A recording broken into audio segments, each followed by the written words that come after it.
Let me see. Okay, better this way. Welcome, guys, to today's awesome webinar. It's kind of the birth of a new baby. I've been pressured for a long time to be part of this, and I have been reluctant for years now. I'll tell you why. So for me, I have seen people travel, in the name of traveling to other countries, and they've not made anything tangible out of their lives. So I wasn't just going to be a part of encouraging people to leave Africa or leave anywhere. I don't believe it's from abroad. I believe it's from above. But in recent times, as I expanded my business to UK, to US, to Dubai, I then saw that there's an angle to migration that makes things. There are nomadic entrepreneurs who needed to expand their businesses, and that I can identify my brand with. And that if you migrate in a decent way, then it's worth it, right? In a professional way, it then is worth it. And so we started last year in Dubai. We started helping people set up their businesses. We partner with a company. We have another company we're about to start working with. The MD of that company will be joining us as well. We also have here from Nigeria, also our partner that we work with, who will also share with you. So if you are not even a Nigerian, or you're not a Nigerian, you're thinking of expanding your business to Nigeria, we're looking at that. We're also getting an immigration lawyer in the UK who will also share with you how do you migrate to the UK as a company, what type of visa can you get if you migrate as a company rather than the usual try to listen, all these countries that you're trying to run to, they have huge unemployment. And they themselves, they are looking for highly skilled people. They're looking for businesses. That's what they want to come to their country. And not necessarily people who are coming to look for a job. Yeah, there are unique cases like in the UK where they need nurses, they need certain skills. Those unique cases exist. But when you even look at the kind of income that such people can get, you realize that it's not that much. So we also have an immigration lawyer in the US who will be joining us as well and share with us if you're going to, migrate to the US, open your company in the US, what is the process? What are the options for highly skilled individuals who are trying to move to the US? Now, the good news is that all of these are speakers will be helping you understand the most affordable way to do it, right? So, however, I must warn you that because of time, we have a speaker covering immigration lawyer from the UK. We have a local Emirati that is our new partner for helping people set up their company in Dubai that will be speaking. We'll have a lawyer from Nigeria that will be speaking. We'll have a lawyer from the US that will be sharing with you how to migrate to the US. So because of the numbers of speakers, this particular webinar, we want it to be short. We don't want it to be too long. We'll not take much of your time. In 2 hours, we're done. So we'll have each speaker take 20 minutes. After that, we'll take questions. And what will then happen is that you have an opportunity to register for a consultation session. Now, in the consultation session, many of these speakers will then be brought back, and that can be long, right? It's going to be a group consultation session. I will personally chair that. I'm going to be showing you the opportunities in those countries. What businesses can you open when you migrate to Dubai? Well, okay, where are the needs? Where are the opportunities in Dubai for you as an entrepreneur? Where are the opportunities in the UK? The lawyers are not going to teach you that. That's me to teach you, right? Where are the opportunities in Nigeria? Where are the opportunities in the US? Business opportunities that can help you to make good money. We're going to be doing that during the consultation session. Also, then these depend on which one you pick. So if you pick, let's say US, the lawyer in the US will show up, and also break down the process detail one by one for you to migrate from business registration to visa type, okay? And then if it's UK, the lawyer in UK will show up. So you have to specify the consultation session. It's a group consultation session. We have to specify which particular country are you trying to move to? What particular country are you trying to expand your business to? And then you book for the consultation session under that particular country. And then we'll come and do training with you. Of course, that won't be free. It's not going to be a free training because it's going to take, that's even going to take over 4 hour session, breaking things down for you one by one. So, Jamie, have you gone online? Are you now streaming across all social media? I'm waiting for you so that I get started. Or what are you waiting for, Jamie? I'll be live soon, sir. Why the delay? So let me welcome everybody. I'd like you to chat in the comment section. If you are not able to chat in the question session. As I don't know whether they disabled the chat button. Let me know your name and the city you're joining us from. I'd like to see your name and your city. Okay, can everybody join ASAP? Your name and your city.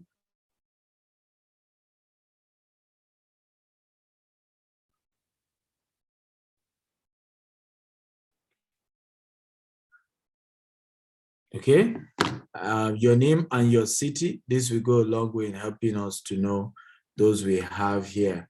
So I can see Olariwaju from Lagos, Akwa Ibom. I can see Modupe from USA.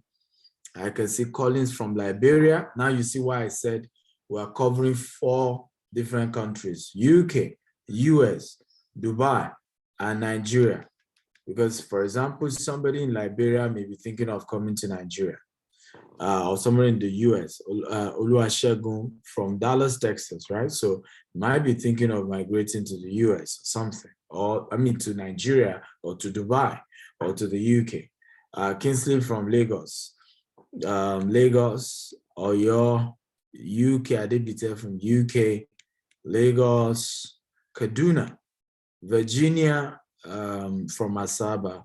We have Stephen from Portmore, UK, Lagos, Precious, Tolu, Lagos, Ogun State is here, the Oguntade, Lukman, Lagos, Port Harcourt, Promise, Dr. Peter Kudaisi, Lagos, Hosanna, Delta, Daniel from Canada. Canada, where are you, Daniel, where are you trying to migrate to? Where are you trying to open a business in? Temidayo from Lagos, Simeon from Lagos. We have Dakar, Senegal here. Dakar, Senegal. Ikman, what country are you moving to? Funsho from Abidjan. So you see, different countries represented here. Umar here. So you're all welcome. I'm excited to see you all, and welcome everybody. It's good to have all of you from different cities of the world. Keep on telling. I want to know, where are you joining us from? Okay, state your name and the city. I can see Lagos, Kaduna, Zaria, Kayode from Ibadan, Dokai from Lome. Lome should be Togo, right? That should be Togo. If you join us from Lome, that should be Togo. Destiny from Lagos. Welcome, everybody. I really, really thank you all for joining, and want to once again welcome you to this particular event. So before I do my few presentation, even though my executive assistant said he was going to send my slide, he never sent it to me on WhatsApp. I can't see it either in my email, so I'll have to train from my head. Okay, my PA seems to be even more busier than myself. Okay, so I've decided to forgive him. So, ladies and gentlemen, let me just introduce our speakers for today. We have Mr. Ali Kamali from Dubai. How are you today? Hello, hi, how are you? I'm good. Your white beards are showing today. I was having no time to go and shave because of business thinking. That's all. First of all, I would like to welcome everybody, whoever the speakers and the attendees and everyone, and thank you for this great gathering. And we always learn also from you. Thank you. I mean, I thought it's the newest style. Maybe it's the new, leaving the beard could be the new style for big men, big Emiratis like you. It could be sometime, but still there are a long way to go. Okay, great. So we also have here Barrister Akintayo. So he will be presenting on, Nigeria related operations and setting up your business in Nigeria. Barrister Akintayo, how are you today? I'm fine. Thank you for having me. And is it good morning, good afternoon, good evening, wherever you're joining from? I'm privileged to be here with everybody. Yeah, we have different people joining from different countries of the world. So it's a mixture. And I think what I thought actually was what happened. So I had the thinking that we should add Nigeria, because you would think that nobody wants to invest in Nigeria, but a lot of people are. And I'm seeing that today, that people are also interested in coming to Nigeria. So I'm happy that I added Nigeria to the mix for people who want to move to Nigeria or open businesses in Nigeria. I'm happy we did that. Okay, I also have Dr. Okpeban, who I've tried to pull you up. Do I have Dr. Okpeban here? Also, who is bringing up, where's Woye? So that Woye can let us know when Yetunde is here. I would like, where's Woye? Where's, I know Joshua is here. Woye and Yemi, where are they? Dr. Okpeban, why are you here? I saw Dr. Okpeban. I tried to bring him up as a panelist. Was it from my end?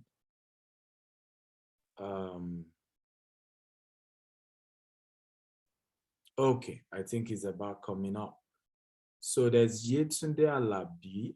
If you are here, Yetunde Alabi, can you, because it would have been lovely if our speakers, can you follow up Joshua with Yetunde Alabi, please, through Woye.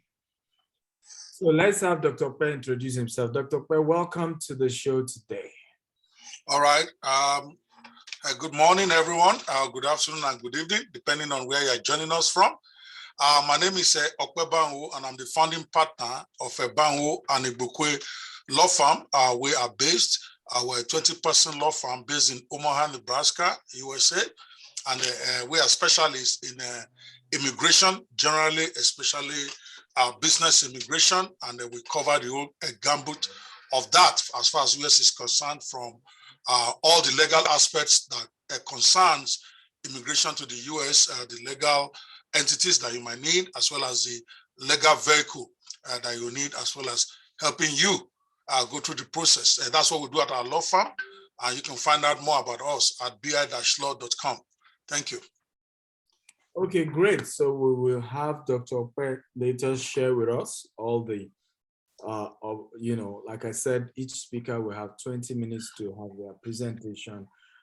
Today is just an orientation, to just have an idea that you can easily migrate your business from wherever you are currently now to another country. We will, like I said, later share with you how you can sign up for a consultation session, a group consultation session, whereas in that group consultation session, we will be able to take a lot more conversation. We're trying to make today's webinar just 2 hours, as brief as possible, because all our speakers are high profile, high net worth people, and we want to make sure we maximize their time. But you have the opportunity to be able to sign up and get a more detailed customized to your location, 4 hours intense consultation, as a group. So Tamia, who is anchoring the event today, I will take my session after the speakers are done so that we'll be able to then explain better what we have for everyone and how we're trying to help set them up.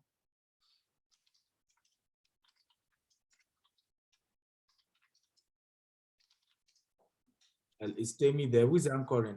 Who's anchoring? So we have Mr. Akintayo coming up first. So once again, thank you all for joining. We really appreciate you. Right, we have our speaker from Nigeria have the first few minutes before we go into the next. So briefly introducing our speaker. Akintayo is a broadly experienced medium-small enterprise-centric legal practitioner, business advisory consultant, and partner at Law Accents. He is the Dean Covenant Capital Business School and a faculty member at Joseph Business School. He's the author of the 2 bestsellers, Think Like a Lawyer for Business Owners, Executives, and Leaders, and also Structure Secrets for Startups, Tested Strategies to Create a Business Structure That Works. Akintayo serves as a consultant to government and private institutions and sits on the board of numerous startups, while also serving as an advisor to some of the finest entrepreneurs in Nigeria. Ladies and gentlemen, please let's welcome Mr. Akintayo to speak to us for the next 15 to 20 minutes on business migration and how to expand your business to African countries. If you can't clap, if you can't do anything, you can also appreciate in your chat box. Thank you for joining us, sir. All right, thank you once again. Privileged to be here with you, and thanks to the team. Thank you, Dr. Stephen Akintayo. Over the years, I've been privileged to see your expansion moves. And also, I could just say that that's like, I mean, that's contagious. And yes, some of the stories I'm going to be sharing today, I believe that everyone would have something to learn from those things. So today is going to be about expansion to Africa. And I'm going to major, most importantly, on Nigeria. Okay, so because of our time, I'm not going to be doing that. So let's just look at a case study, which is the reality of many entrepreneurs, whether in Nigeria, wherever you are joining from. So you would find, for instance, that we have many people across different places that are seeking to expand to different places. So when I shared the post about today's conversation, for instance, I was bold enough to say, I won't be shocked when the time comes, and I hope that it happens in our time anyway, when people would say that they are expanding their business to mass.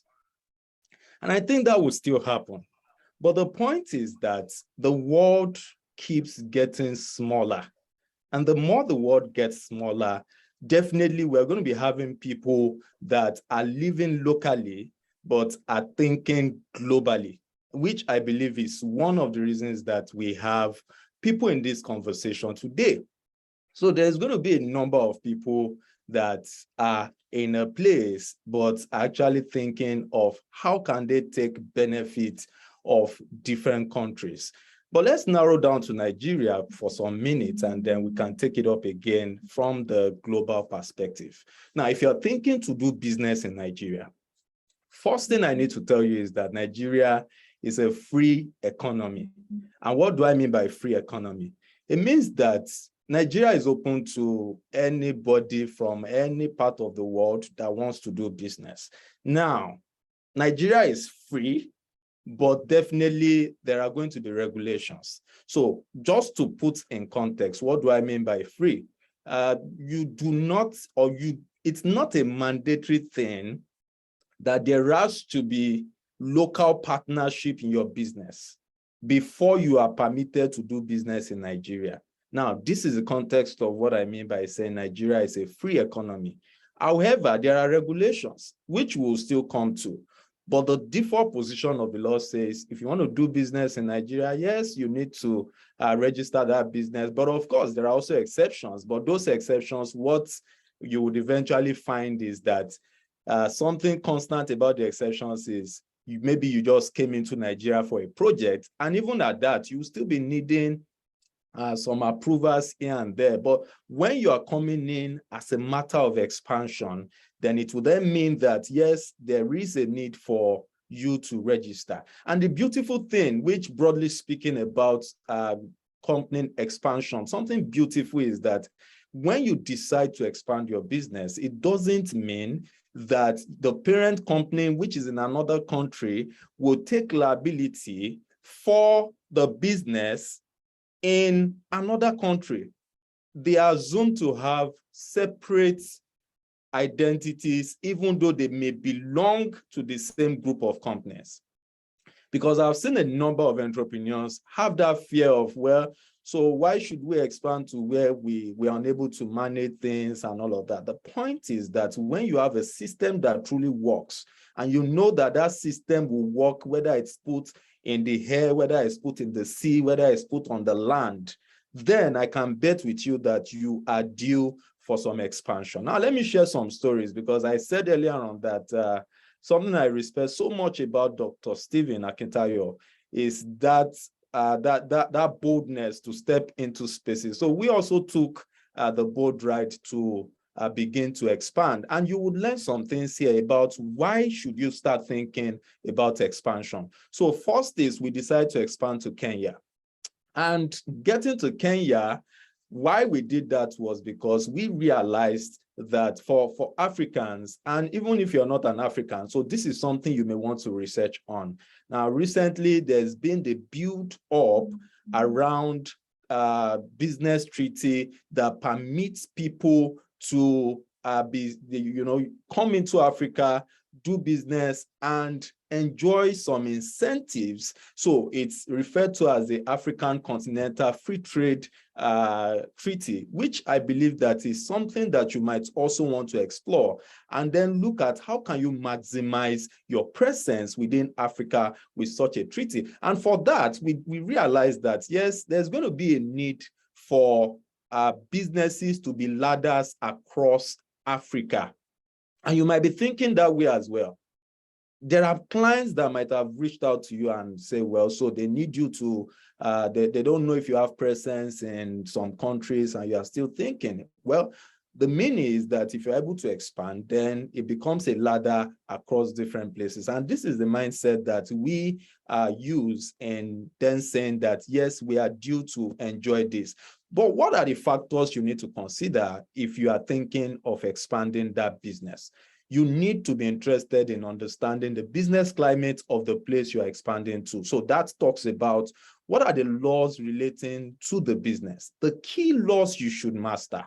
You should understand the tax regime of any country you are going to and how it applies to businesses and how it applies to individuals. Very crucial. You should understand the law that relates to the industry that you are setting up. You should also look from there to also look at how stable is the economy. From leadership, from one leadership to the other, how stable is the economy? Do you have markets that is ready to be tapped from? And are there manpower? Do you have manpower within the place? And then you can also look at what kind of licenses do you need to get? And of course, you might look at what is the currency. For instance, you might also want to ask the question, can you trade in some currencies that are not the local currency of the country that you are seeking to expand to? Now, let's look at the context of Nigeria. Let's say you're not a Nigerian, but you want to start business in Nigeria. If you want to start business in Nigeria, remember that I said earlier on that, yes, Nigeria is a free economy. You can come into Nigeria, but of course, there are requirements and all of that. So let's look at the different contexts, the different options that you have. So I would usually just give this example. Let's say that I want to start a journey, because I've seen many entrepreneurs who do not understand the different kind of vehicles, the different registrable options that they can use to do their business. And then they fall victim eventually, just as Dr. Stephen said about you should know what is the cheapest option. But other than the cheapest option, you should also know what is the most effective option for that business you want to do. If you're coming to Nigeria, there are 4 options. Is that you're looking at registering what is called a business name, or you want to register what is called an incorporated company, or you want to register a limited partnership or a limited liability partnership. I'll spend time just explaining these 4 options so that you are properly guided on the things you should look out for in making your choice of a registration. Now, when you talk about a business name, you look at me on this garment today. So I have like ash color striped suit, blue waistcoat, blue tie, and all of that. Now, if I come to you dressed like Dr. Steven tomorrow, maybe dressed like an Hausa man, would you say that is the same person you are dealing with? I assume that your response is going to be yes, it's the same person. Now, this is exactly what business name registration looks like. It is you doing business in a garment that is different from you. It is still the same person. So if I put on the regalia of Dr. Akintayo today, it is still the same me, but I have changed my garment. And many people have reasons for wanting to do business in garments different from them. It's part of the packaging, some will say. And you know, a lot of people will tell you different things for why they choose. But if you say you are registering what is called a business name registration in Nigeria, the implication will be, just think of what comes with you're putting on a garment, right? If you take off the garment is not meaningful without you. So if you're looking to register or to start a business that can exist without you, or is not necessarily going to be attached to you, then you may not be thinking of a business name, right? But if you're looking for a basic form of registration, the simplest form of registration that is just because, well, so my name is Akintayo, I've decided to do business as Law Accent, right? I can decide to say, let me register a business name. So it is me, but I've changed my approach, my apparel to Law Accent. And the reason for registration in this kind of case is because the government mandates that, well, let's even know the people doing business in this name. And it's also good for you because the moment the name is protected or registered by the Corporate Affairs Commission, you have you have that right to that name, and nobody else can use the name other than you. Now, because of our time, let's go to incorporated company. So you see the picture of a woman that is pregnant there. This is similar to what you get to see if you decide to register an incorporated company. The most important, or the most common, is what is called a private company, limited by shares, which is also known as LTD. The moment you give to bed, put to bed, when a pregnant woman puts to bed, the pregnant woman delivers, and the baby will keep growing. And before you know it, even the woman may put to bed 3 times and then is having a holding company. And this is how I joke with pregnant people, and especially parents, women in particular. And I tell them, how many children do you have? You have 3 children. Oh, you are a holding company. You have a group of companies, the subsidiaries are the children. Now, those subsidiaries are independent. They can grow and grow independently. You can't say because they're in boarding school, you are visiting the offense of A on B. And this is what it looks like if you are registering an incorporated company. It means that you are registering something that you want to be different from you. And the time will come when this kind of thing might matter, because if you choose to register something not different from you, then liabilities will come directly to you.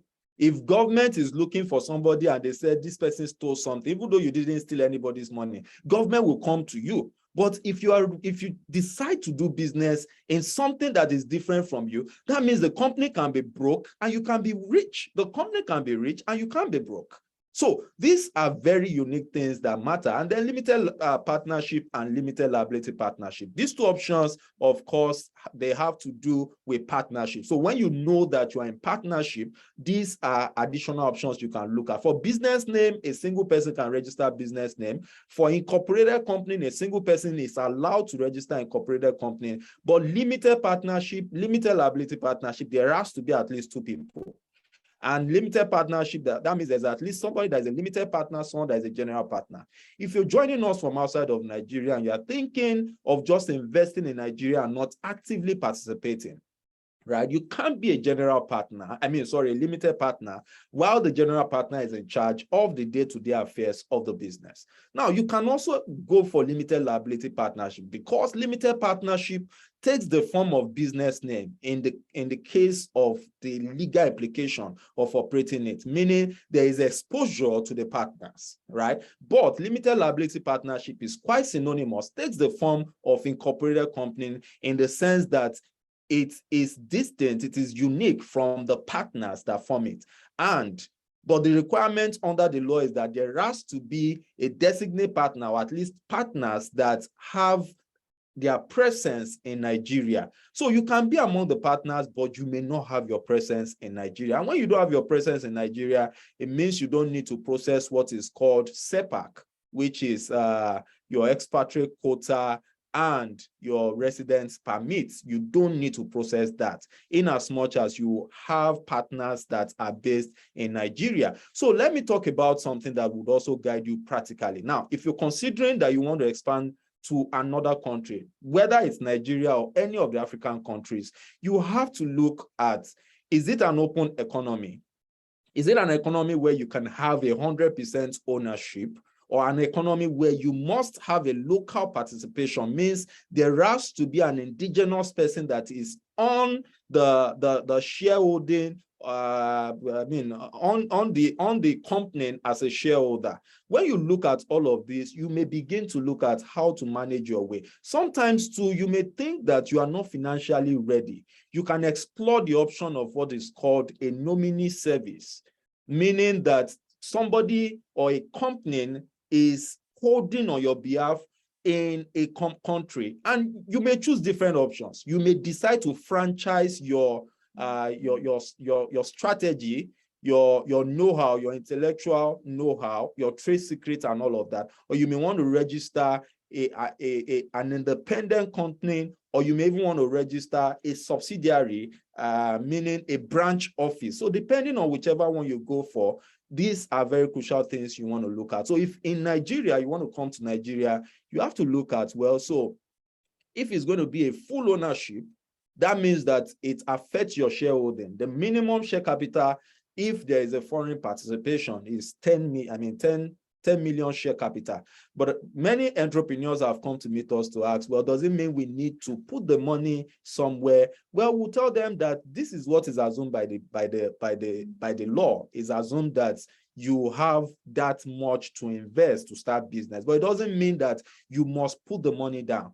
And unlike many countries where you must show the proof that you have the money, in Nigeria, for many businesses, you do not need to show that proof, right? This is just a paper understanding that this is the value, this is the shareholding of this company. But there are still many industries as well that you must be able to tender the proof that you have that kind of money in your account. For instance, if you want to invest in the aviation industry, it is something that you have to work on. But depending on all of that, so I believe that we can still have further conversation in the private consultation period. So residence permit and all of these things, these are very crucial things that you need. And I think because of my time, I believe that my time is fast spent. We still would catch up on this conversation, perhaps much later. Thank you once again.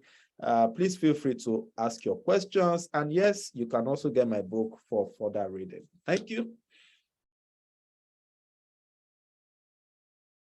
Okay, awesome. Can we please clap for Barrister Itai? Everybody, you can clap on the Q&A section.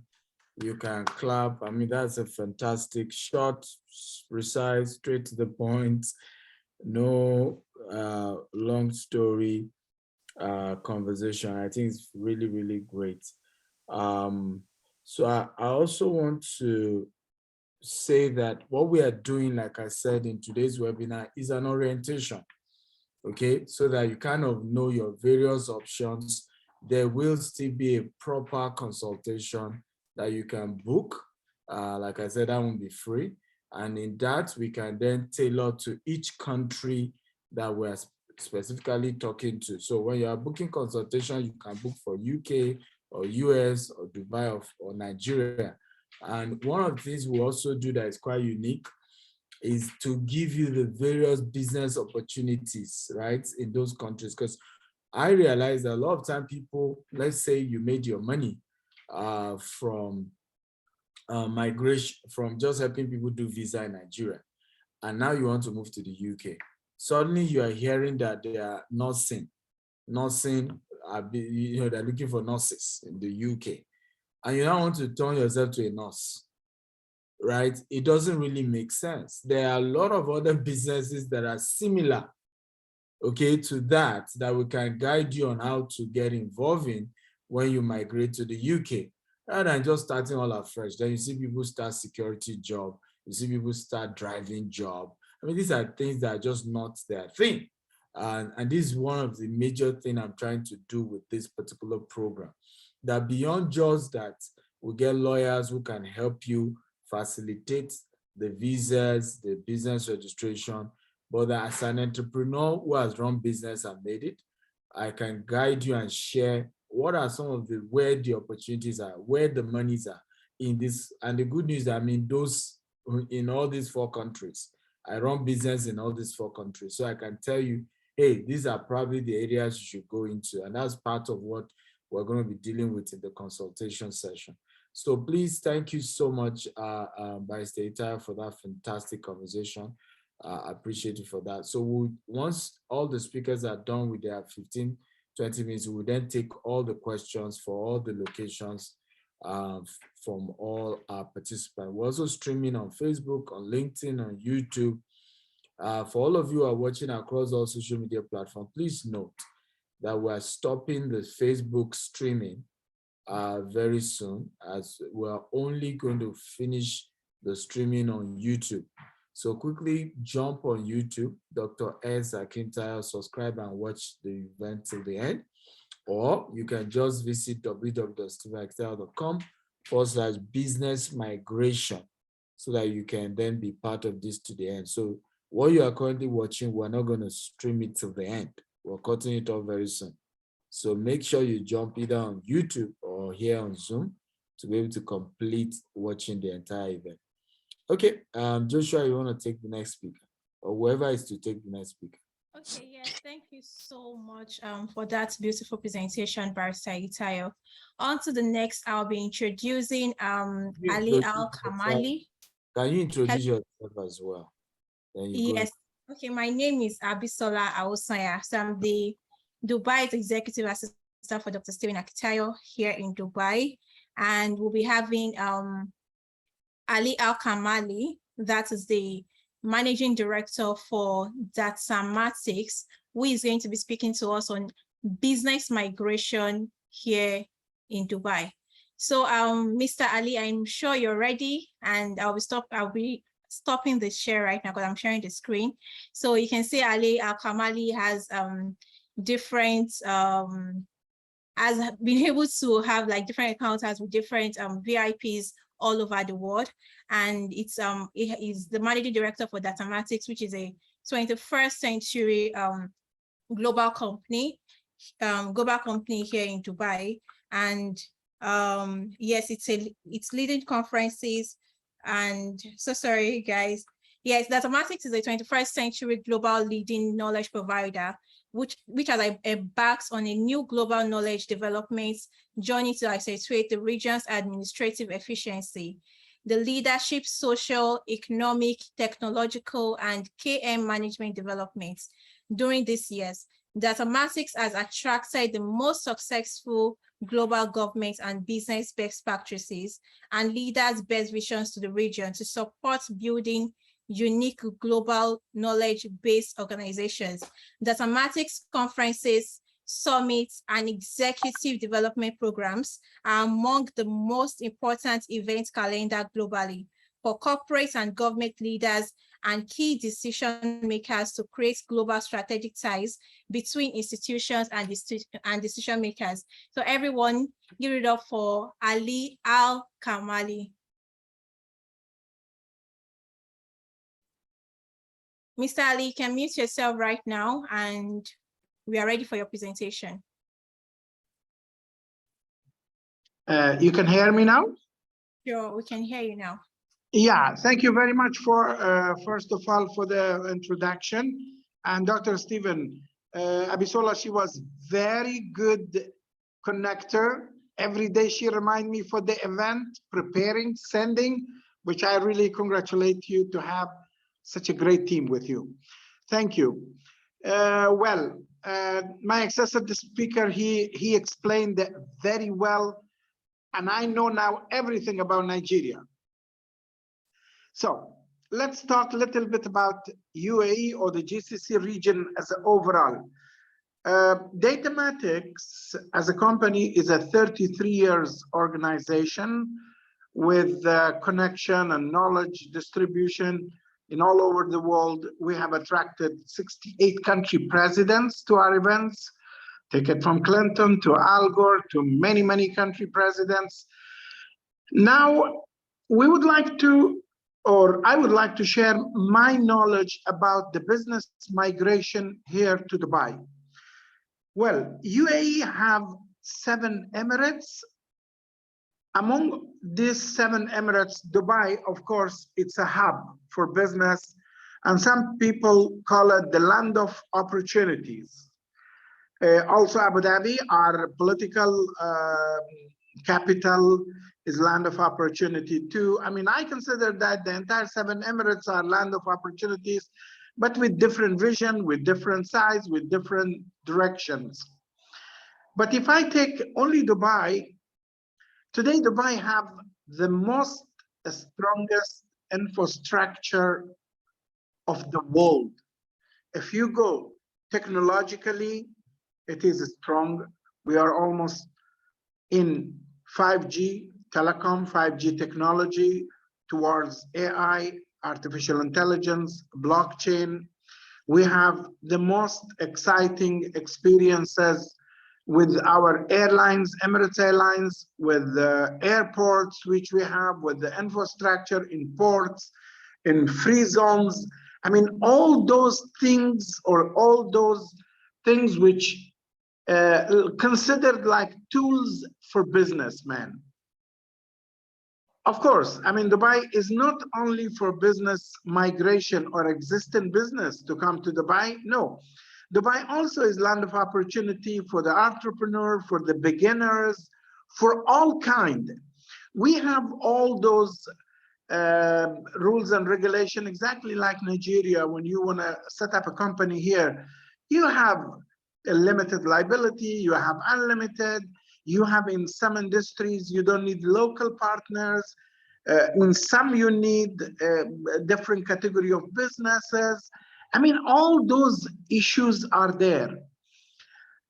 Maybe people look at Dubai, it's a modern, luxury, expensive. No, it's not that. For all sorts of businesses, we have solutions. Dubai have more than 20 or close to 30 free zones where you can set up the businesses. You have different rules and regulation. We have global financial systems, which is open to the entire world. Yes, there are some regulations, there are some rules with the financial issues because of the latest global changes, political issues. Maybe there are some rules and regulation, but they are easy to go through them and to do them. Today, UAE as an overall is a land of, I think if I'm not wrong with this number, it could be close to 500,000 organizations in different categories, in different sector of business. Our government businesses or government services today, they compete with the private sector. When you go to a government organization, you don't feel this is a government organization. That's why today we are in forefront of global services, economy, technological. From other angle, if you want to migrate to Dubai, I have also few suggestions in this concept which you want to run. If you're gonna plan to come to Dubai for your business, definitely you need to go through the legal houses. You need to go through the those organizations who will give you consultancy, how to act, how to prepare your business, how to do your business. You want to buy properties, you want to buy other services, you want to get connected to other companies to be partners, to be investors. I do suggest those investors, those organizations, those people to read the rules, to read the regulations. Dubai have all sort of businesses opportunities. Some people might think that you need millions to set up a business. No, that's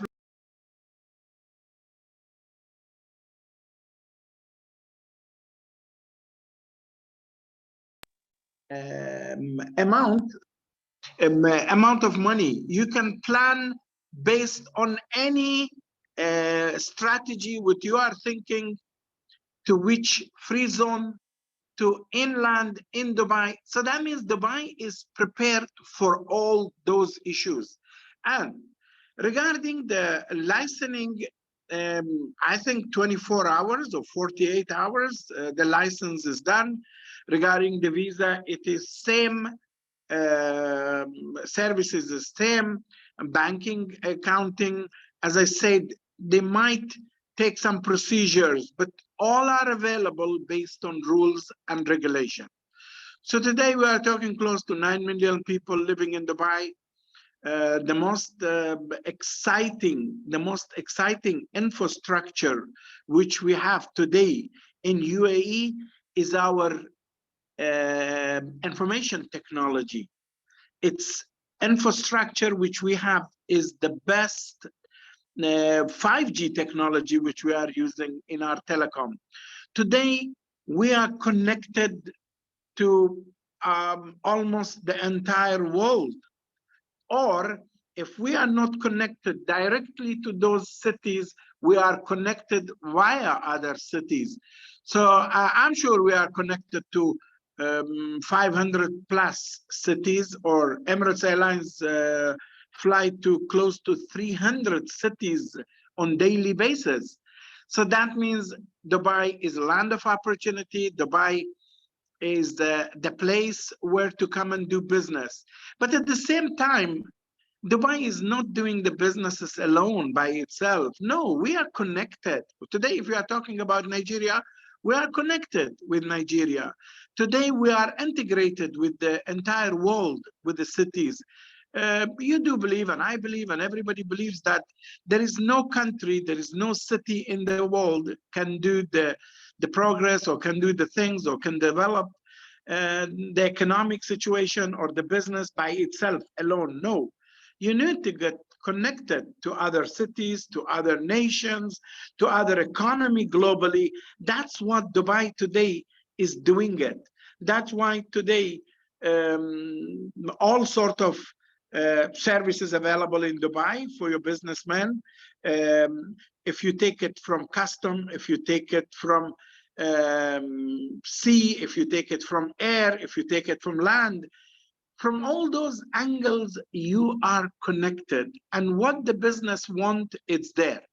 If you go to the corporate management, today Dubai corporates are run through the best modern management technology, modern management, knowledge management, people who are available in UAE, the services which is available in UAE. Today, most of the services we have in town, they are online. So that means I cannot add more than this.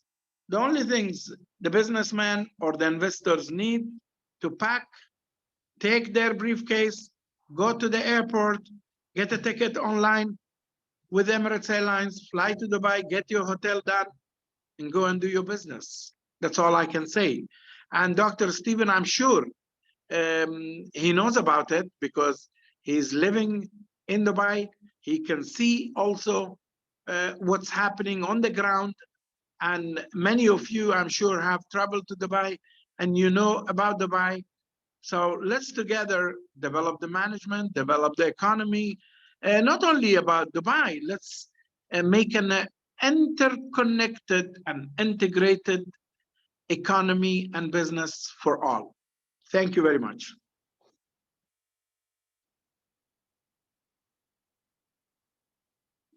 Wow, come on, everybody, give it up for Mr. Ali Al-Kamali. Everybody, come on, put it up for him. You can chat in the chat Q&A section. Just say, good job, thank you, or whatever word you want to use for him. Please go ahead. Thank you for that breakdown.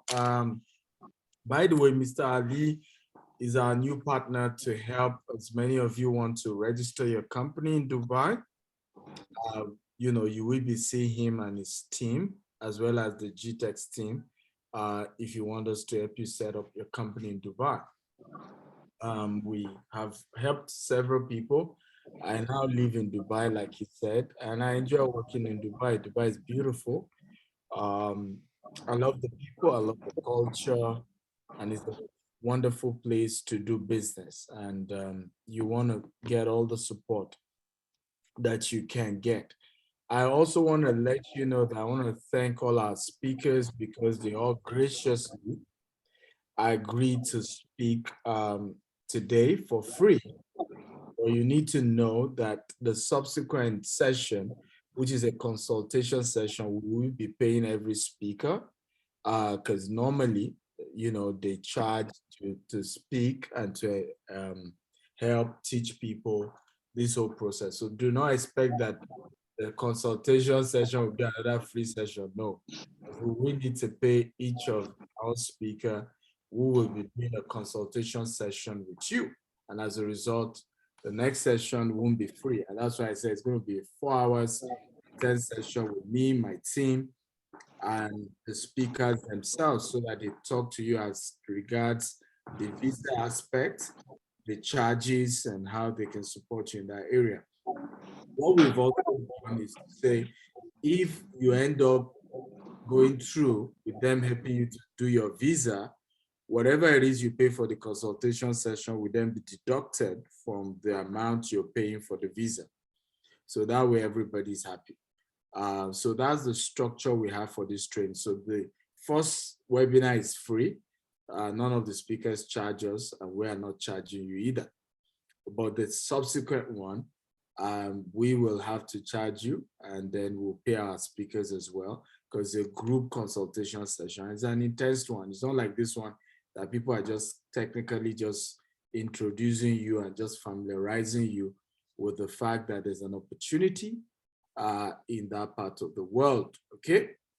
So once again, how many of you are getting value, by the way? Have you learned something today? Have you learned from Barrister Akintayo and Mr. Ali Al-Kamali? Have you learned? If you learned, type I learned, I got some value. We have 2 more to go. We have a UK immigration lawyer who is here to talk to you. And then we have a US immigration lawyer as well. Something tells me most of you are either wanting to come to the UK or US. If I'm correct, type. Can you type what is the country you're hoping to migrate to? Let me even see. Something tells me most of you that's where you're trying to go. Right? Either you're trying to go to the US or you're trying to go to the UK. Well, let's see. Let me see. Okay, so I see UK. Where else? Okay, UK for me, Emmanuel. Oh, Dubai is huge. Israel is Dubai. Alpha Bird is Dubai. Okay, US, Dubai. Higher, he's not sure. It's between Dubai and US. Olaide Kubeno says Canada. We're not teaching Canada today. Kingsley wants the US. Okay, so I think from this data, it's between US, Dubai, and the UK. How many of you for Nigeria? Let me see. There should be 1 or 2 persons trying to move to Nigeria or open a business in Nigeria. Let me see. Do we have anybody from Nigeria? Okay. Oh, I'm seeing, who is this person trying to come to Nigeria? I'm seeing Galaxy 10. Galazi, you need to put your name. Some of you join Zoom webinars without having your name. It's difficult to be able to really identify you. Okay, so yes, so at least I have, okay, I've seen a couple of people, 1 or 2, 3, who want to come to Nigeria. So by saying entire, all hope is not lost for. So yes, who is taking the next speaker? Thank you, Dr. Stephen. Thank you, Mr. Ali Al-Kamali, for that. Right, really appreciate you. UK still remains one of the world's largest source of migrants. I think as our 2020 statistics showed us that they had about 9.4 in total. Right. So now we'll be having a speaker from UK, right? She's Mrs. Yetunde Alabi. Right. She was admitted as a barrister and solicitor of the Supreme Court of Nigeria in 1992 and became a solicitor of England and Wales in 2001. Right. She has also been in active legal practice for over 21 years in England. She's the principal solicitor at King's Court Solicitors, a law firm in London, specializing on human rights, immigration, conveyance, probate, and family law. She worked several years as a solicitor with the Home Office in London before setting up King's Court Solicitors. Mrs. Yemi Alabi is an effusive advocate with exceptional legal and non-legal skills, including her interpersonal, organizational, and customer service skills. Ladies and gentlemen, please put it up for Mrs. Yetunde Alabi. You can unmute yourself, ma, and your video too. Hello, good afternoon, everyone. My name is Yetunde Alabi. Thank you for the introduction. I'm a solicitor. I'm based in the UK, and I've been in practice for over 21 years. It's a privilege and a great honor to be part of this panel today. Thank you, Dr. Akintayo, for the privilege. I'll just briefly go into bullet points on business migration to the United Kingdom. The main business migration route to the UK is a skilled worker visa under the point-based immigration system. The role must have a skilled level, and there must be a sponsor willing to pay the worker above a certain amount. I put it down to bullet points because there's a lot, and I have very, very little time to go through what I need to say. But basically, if you want to come over to the UK or migrate your business, one of the things you need to do is you need to know which category you are actually migrating to the UK as a business. We have the skilled worker, which is what I'm discussing at the moment. And then we also have the UK expansion worker scheme, which was introduced on the 11th of April, 2022, to replace the representative of an overseas business route. And this thing started on the 11th of April, 2022. Basically, if your business migrates to the UK, you must register the new company. And there are processes to comply with for the registration of this new business in the UK.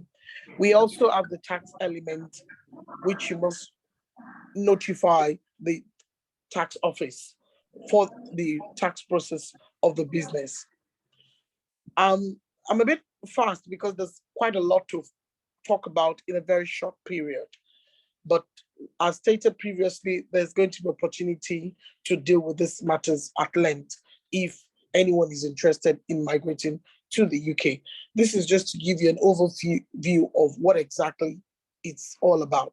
Like I said, we have the skilled worker visa route, and we also have one which we call the UK expansion worker visa.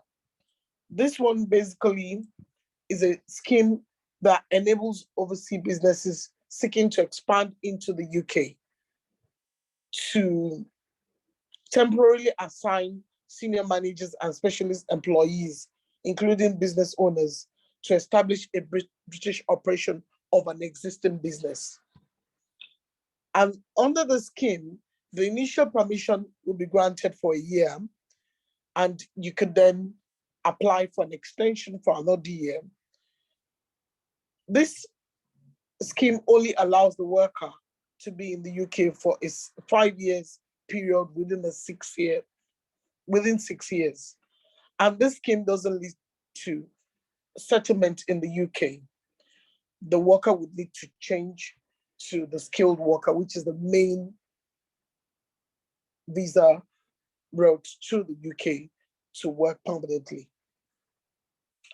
And as stated earlier, the process, this one doesn't lead to settlement.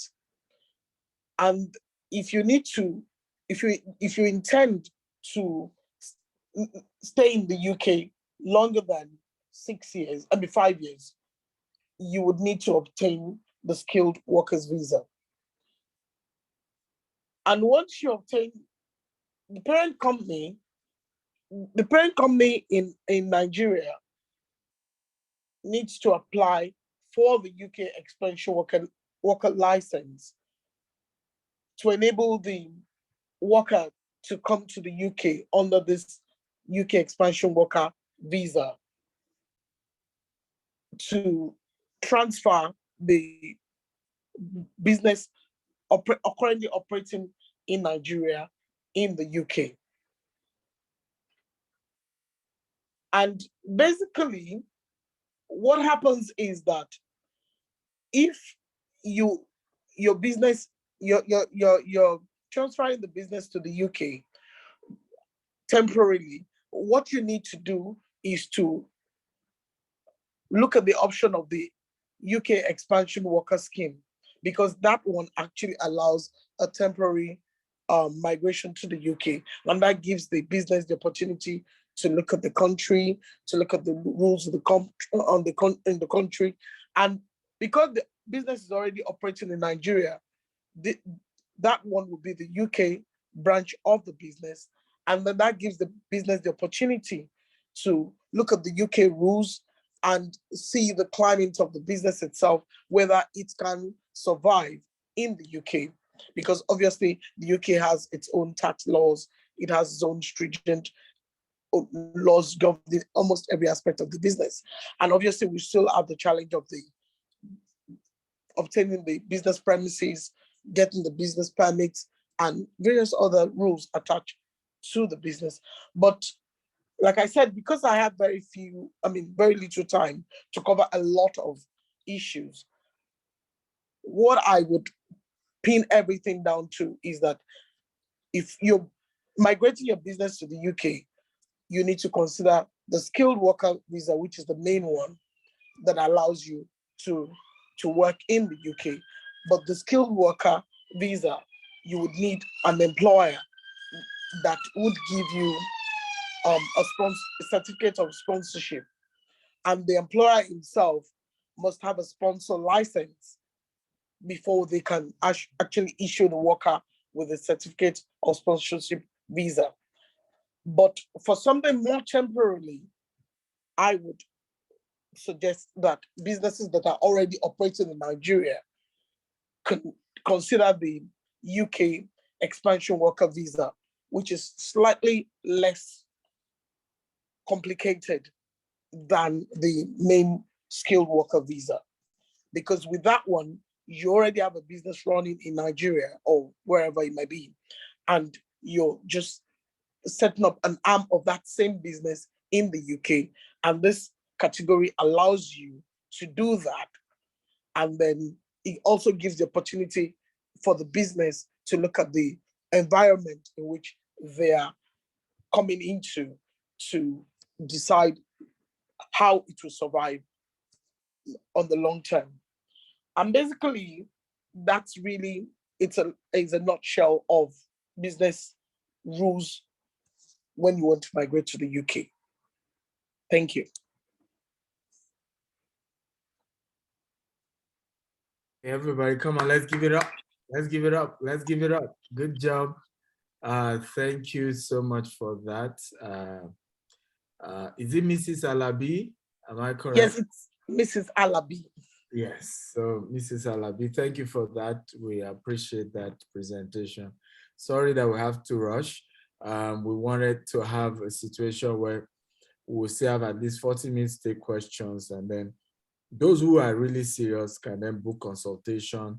And for the UK one, you have at least over an hour to, for those who are coming for your session, to be able to really help them out. Okay. Okay. Thank you so much for your session. Who is taking the next person?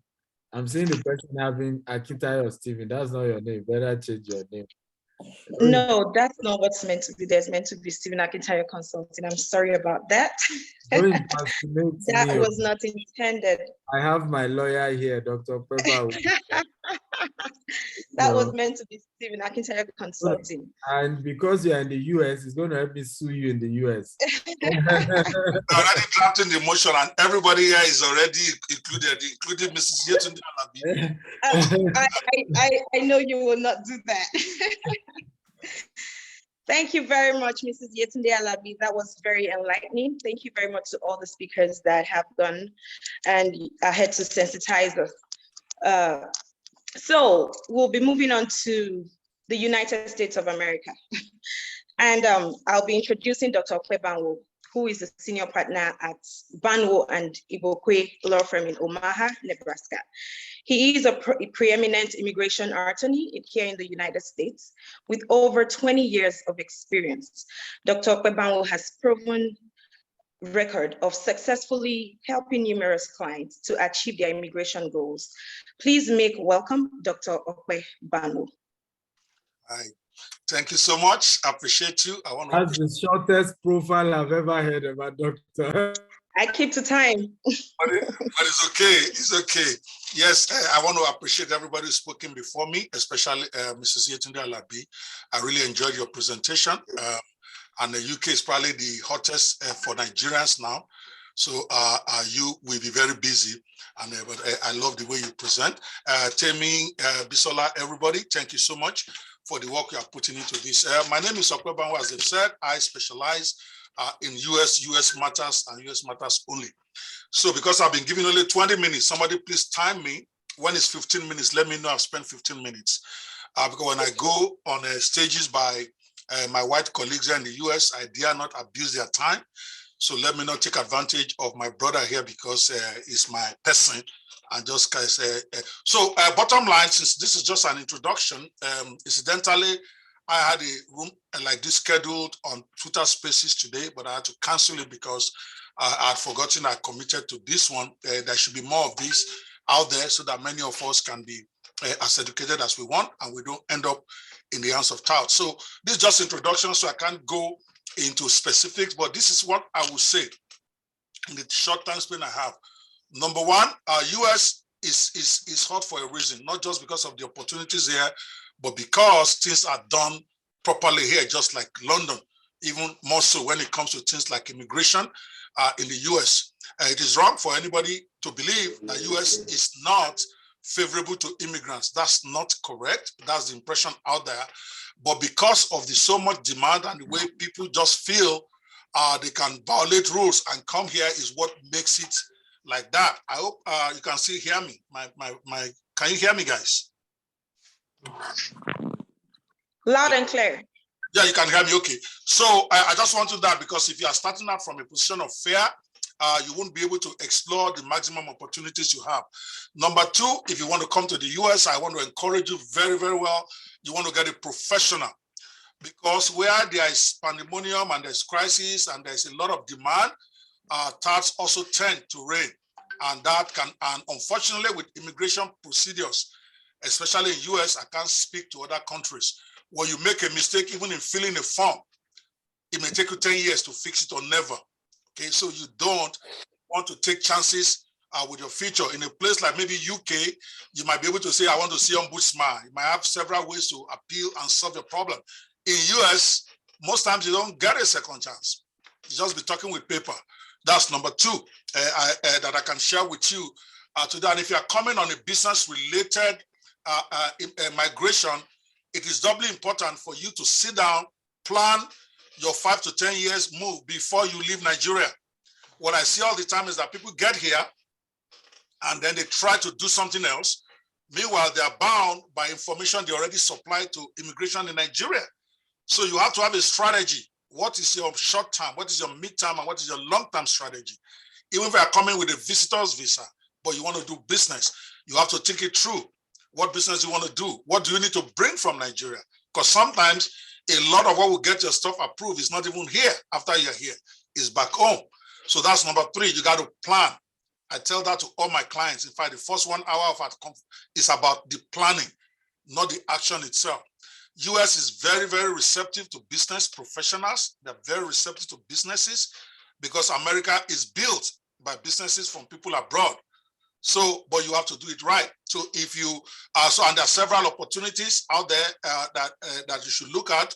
I can't go into details with all of them, but one of the hottest ones right now is O visa, which practically anybody who has had some level of experience or accomplishment in Nigeria can find something to qualify themselves for.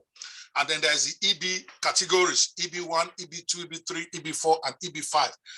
EB2 and 3 also is very open to a majority of Nigerians that have had some accomplishment in business. Of course, business migration is not for the poor, it's not for anybody. Anybody tells you otherwise is lying. The filing fees alone and what to pay your lawyers separate you from just a regular guy. But you want to look at what is best suited for you. If it is a P visa that you are qualified for, don't go apply for O. If it is an L visa you are qualified for, don't go apply for a P, because not only do you reduce your chances, you also might lock yourself up into a situation you can't get out of. So as far as the business migration is concerned, America is fairly straightforward. Okay, most of it, you don't even need to have company here to do business migration depending on the visas you're applying for. If you are doing an O visa, you don't need to have a business here. You just need to have somebody who's giving you a job here. But if you also get a good lawyer, they can set you up with your own business to use your own business to get what you want, which is a long process why you want to do the consultation Stephen is talking about so that you can know the process for that. L visa, I particularly recommend to anybody who has had business in Nigeria for more than 2 years, which is almost all of us. The only problem is that we don't document. So I tell some of my clients, it might take you 1 year to get your documents in a row, because with the L visa, the emphasis is on your Nigerian business. It's not on the US side of it, meaning that you have to set yourself well. You have to make sure your company has an organogram design. It's just paperwork. You have to make sure you have your taxes done. You have to make sure you have enough people, at least on paper, where your business is not going to die when you, if you're sponsoring yourself, will not die when you come to US to do business. Or you can use it to sponsor several of your very loyal managers. That's, I'm talking L1 now, which is the intercompany transferee. Basically, it's a visa for those who have a business in Nigeria and who want to start a branch of it in the US or want to send staff to run a branch of it in the US. It's a very, very, very potent visa for business people. If you've had people who've served you for a long time as managers, senior managers, technocrats, you can use it to help them or yourself. But it takes paperwork. Immigration is all about paperwork. Immigration is not a spirit. They don't know if you're lying or telling the truth. But if you have documents that they can verify, you will get what you want.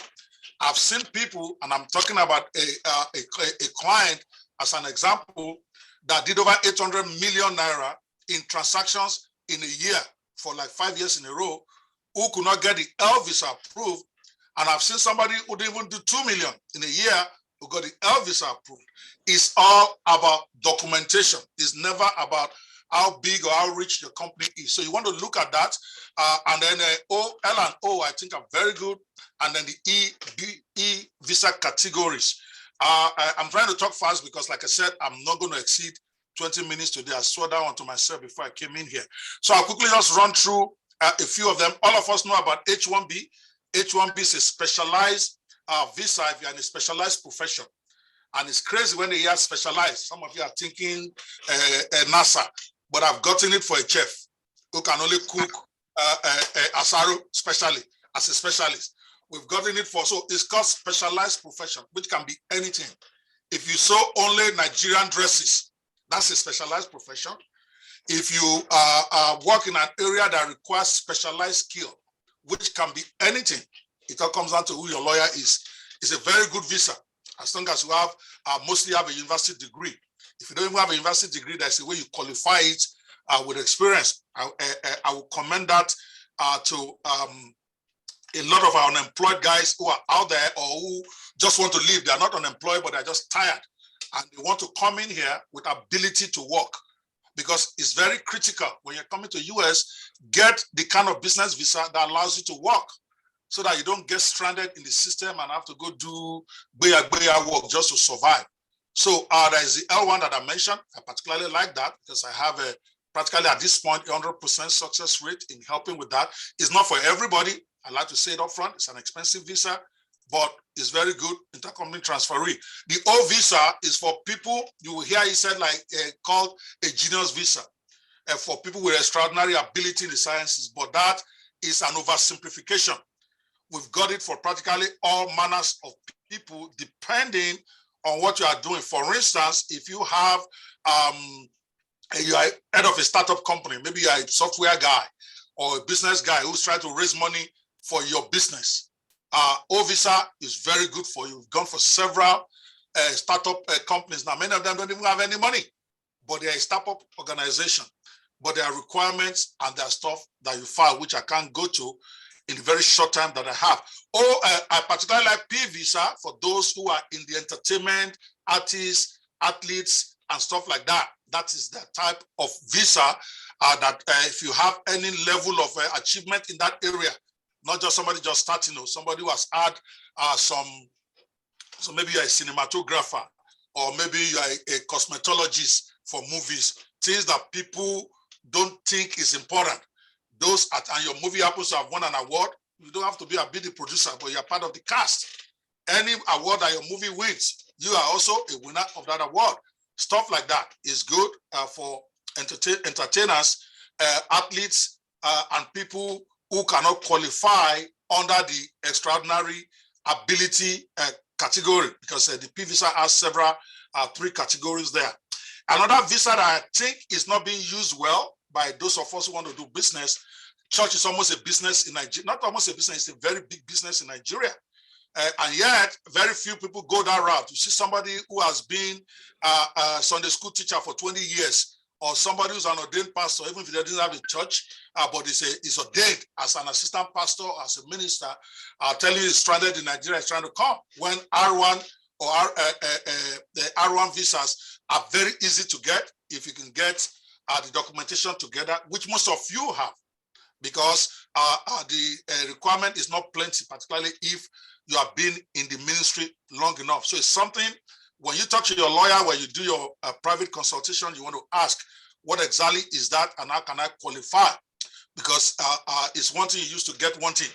All right, the EB1, which I, of course, for a lot of our people who have achieved a great, what would I call it now? Extraordinary ability in arts, sciences, education, businesses, and athletics.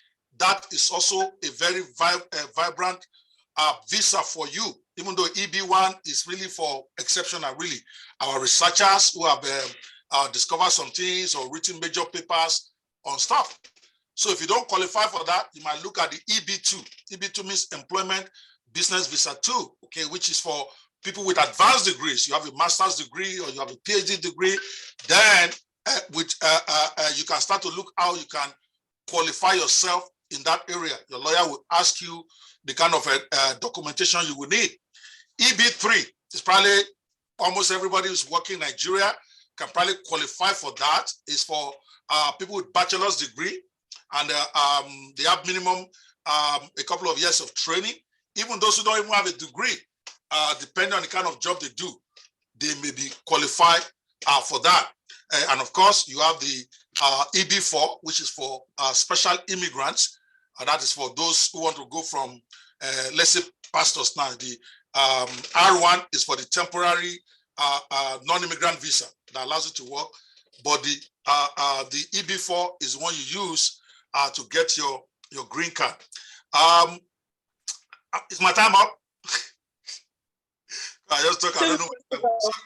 Sorry? 2 minutes more.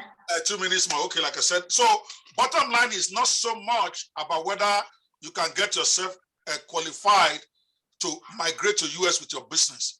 The question is, which option are you using? Because I can assure you, America is the most friendly business-related immigrants. If you understand the game, number one, you don't forge papers. Number two, you prepare your documentation properly before you start. And that is always the problem. So when you book the appointment and we come to or you do a one-on-one, depending on how Mr. Stephen Akira wants to structure it, because this is his event, we can then go more into details. But if you have a business that has been more than 3 years in Nigeria, I would strongly urge you, look at L1, look at O visa, and look at the EB categories, particularly 2 to 5. You can almost practically qualify yourself.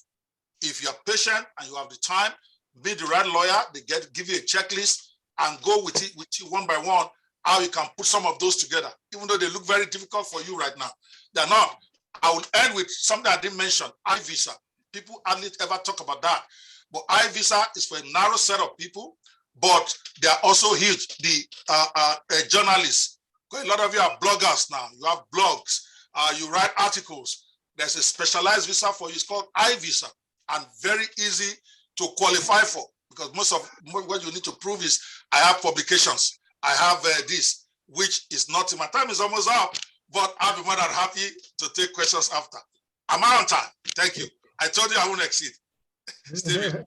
Come on, guys, let's put it up for one and only Dr. Pemba. I will share this story with you guys. 2015, DSS guys came to my office and bundled me out. So I remember as they visited, I told, I said, just call. I mean, they was, what do we do? My admin in the office, I said, just call one man that I know. Just call Dr. Pemba. So, of course, when he got to know, he then called the DSS official. He said, my name is Dr. Pemba. I was called to bar 1986. Where were you? Can you imagine the question? The guy didn't know when he had to say, Oga, calm down. I said, no. No, I just want to know who I'm dealing with. Like,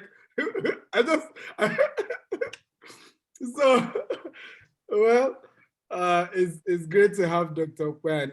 I know if you enjoyed that session. If you enjoyed it, I enjoyed it, you know. So good. The point is I could have allowed Dr. Kwan do 1 hour, but I didn't want him to eventually say I'm owing him $200,000 for speaking session. So the consultation session, that one, we will make sure we pay each of our speakers. That way we have the right to delay them and have them take you guys as long as you can. But this one is a free session. They've all agreed to do. So if you're interested in booking the consultation session, like I said, the consultation session is between my team, the lawyers, and myself as well, so that we can just share with you the businesses we set up in those countries, how we did it, some of the things from business perspective. We are not into visa or giving you visa, but we're into advising you on businesses you can do in those parts of the world that can work and that can help. And then we link you up with immigration lawyers that can help you out. So couple of benefits, basically 4 hours intense analysis of the business climate of the whichever country you pick. Of course, you have the lawyers then helping you to understand the various type of visa that suit your situation, how to meet the requirement. They will break it down for you. We will also take you on list of business opportunities that suit any of the countries you pick. Please note that you can only pick one country. So your $200 consultation fee is not for Dubai, Lagos, and Dubai, Nigeria, UK, and US. No. So if you want the UK, you're paying $200 for UK. If you want the US, you're paying $200. If you want Nigeria, if you want Dubai, yes. Quick thing. I know you're not going to like it, but trust me, it's best for business. I know that you are not into just giveaways. So this is for those of you who are going to be I'm talking for the US end now. It makes it easy for Stephen and it makes you get value for your money when you book this consultation. I'm always very concerned. Well, you don't want to sweat. Nigeria is a hard place now, even though you're all big business people. $200 is 140,000 naira. If you are going to go in there, and I do urge everybody to book that appointment, I'm going to tell you why in a minute. But before you go to that appointment, you get most value for your money if you prepare. See, when you prepare, you know what questions to ask. It's like a doctor. You have to do a self-diagnosis before you go see your doctor. The doctor is not a magician. He's going to ask you how are you feeling, okay? If you don't tell him how you are feeling, he can start going in the wrong direction. So I'm going to do something. I just published my book on Amazon.com. It's called USA Immigration Without Tears. All right. Typically, knowing Stephen, I trained him. I know how it works. You have to pay for that book. But I'm not going to do that because you are potential clients who are going to end up spending a lot of money in the process. You are booking consultation for minimum $200. What I would do, that book is out on Amazon right now, okay? Is $59.99 on Amazon. But this is what I would do. Rather than just giving it to you for free, and many of you will not open it, I will give it to you for free once you book your appointment with. Now, this is your this appointment you are booking is not with me. It's with Mr. Stephen Akintayo. As part of me supporting the project, I may be there depending on how he wants to structure it when the lawyers are in there. But when you pay for the consultation, and then Mr. Stephen will send you that book, you want to go through it because I listed 27 different types of visas you can apply for with the breakdown of what it requires for you to get it. So you go through it, single out 2 or 3 that you think based on the listed criteria that you may qualify for. So that when you are now doing the consultation, you can zero down on your own pain point. Oh, I've looked at this L1. I think I may be able to qualify for it, but I have a challenge with this one. I have a challenge with this one. Then your lawyers can help you, or Stephen Akintayo and his team, when they are doing the consultation, they can then help you to narrow down as opposed to just going in there blind. So that is what I just wanted to offer to Mr. Stephen Akintayo. Don't worry, I'm not giving it to them for free before they book. They must book before you give them. All right? Then they go through it. It makes it easy for you to give them the most value when they come to your meeting. Thank you. Please, let's put our hands together for Dr. Okwe for that bonus he's giving those of you who are booking for the US. So let me give you a couple of disclaimers. Number one, the consultation is not one-on-one, it's group. And that's number two, it's after you go ahead and pay for example, let's say you want O visa, right? You will, during the consultation, get to know the cost implication. If you now go ahead and pay for your O visa in terms of the legal fee, that's when you will now get a one-on-one with the lawyer, where, you know, it's not very much you and them. And what we then have agreed to do with the team is to then remove the $200 you initially paid from the normal legal fees and administrative fees you will pay to apply for any of those visas. Very important. Number two, which is important, you need to know, these consultation fees are not refundable. You don't need to put yourself under pressure. You know, they are not refundable. So if you, for whatever reason, don't think you want to go, don't bother to pay. So you don't want to pay and then later say, oh, I want a refund. It's not refundable. Very important to have you note that. Not refundable, I repeat, it's not refundable. But the reason why we're charging is because we will be bringing myself, and my time is valuable, my staff, and each of these immigration attorneys that you have seen to come and do a more intense session with you. And each of the lawyers will spend over, you know, an hour with you during that consultation time. And so whether you are 10 in the call or you are 50 in the call, all of you get to wait. We're not taking more than 50 per group consultation. Now, when you now proceed to picking any of whatever they are recommending, you know, and you agree to sign up for that, at that point, we even deduct the $200 you initially paid, and then you can then have a one-on-one with your lawyer and, you know, take it up. And also, one of the things we also agreed to do, you know, with the team is that if there are certain documents that, you know, you need us to help you with. For example, there are people who need to have like press release about their brand. They need to do some PR work. They need to have who they are published on newspapers. So we can easily just link you up with those we use. Some of you probably have written your book, but you just don't know how to publish it. We can easily link you up with, okay, this person can help you publish, so that when you are applying, you have all these things to present, right? The books you've authored, because many of the business visas is just basically about your brand and your profile. So I was telling somebody the other day, I said, I've never been rejected for any visa. And one of it is because anytime I'm applying for visa, I pack all the books I've written, the media interviews, right? So you will have seen the brand and know that this guy is not going to run away. Obviously, he's going to come back, and he's a reputable person in the society. So a lot of these business visas are just about your reputation, you know, who you are and things like that. And once you put it all together, you will be fine. Temi is here. Temi is one of us here, and she just got her O1 visa and leaving us to US, and I'm not happy about that because, you know, Temi, why do you want to leave us? Yeah, tell us. Yeah. I'm not leaving. I'm just going global. You're just going global. Yeah. Okay, good. So, like, for some of you want to author your book, Temi will be helping out with how to do that in the team. So we have a great team that is able to help you in different aspects, aside linking you with the lawyers who will handle their own parts.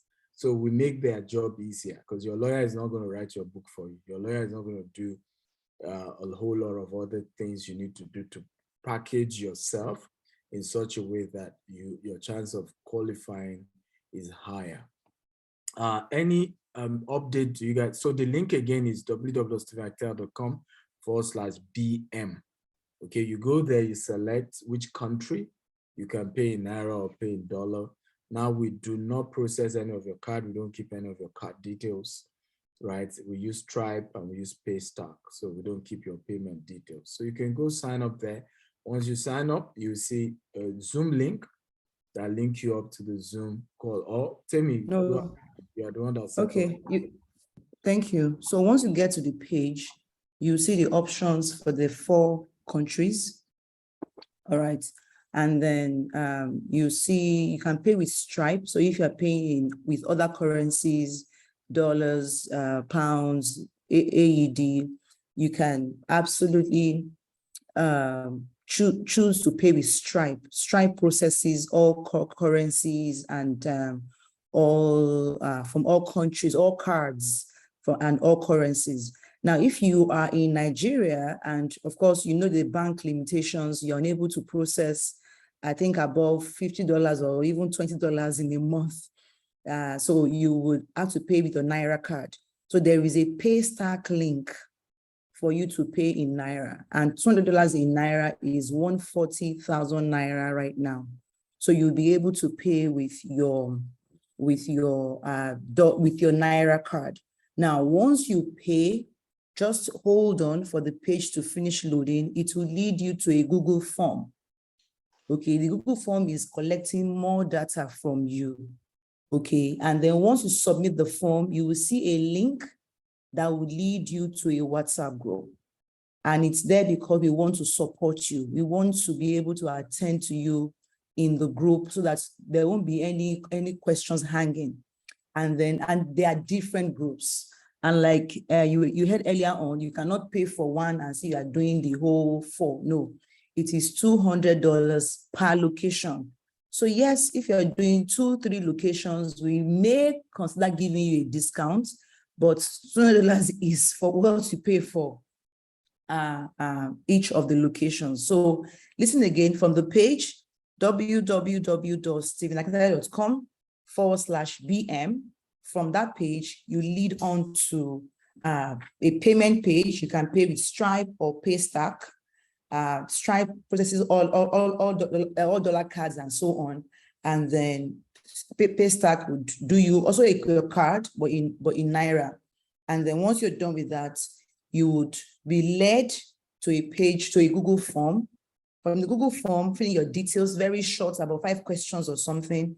Then once you submit, on the final page, the thank you page of the form, you will see the link to join your respective WhatsApp group.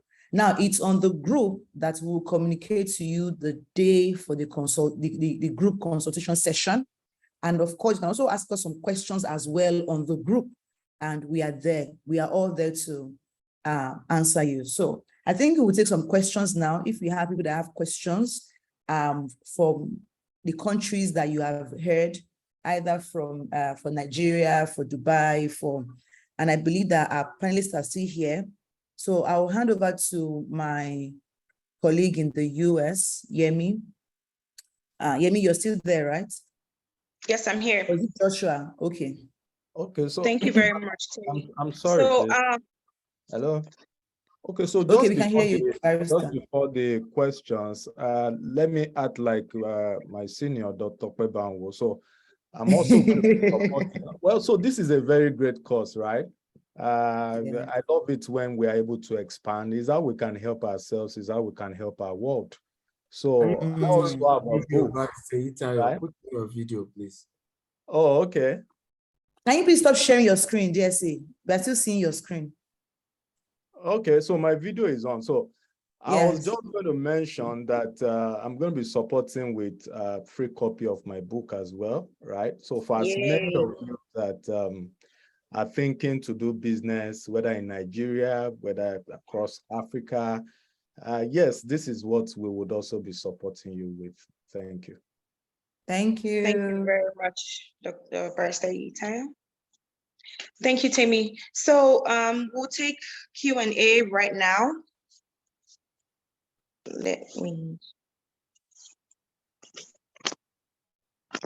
Someone asked how we could get access to Dr. Kwebanwo, and I believe you already have answers to that. Once you pay for the consultation, you will definitely be able to ask your questions.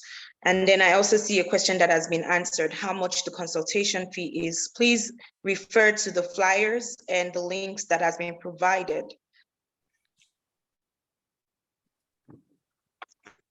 Okay, I'm also seeing some comments here about people who have learned a lot and are appreciative of that.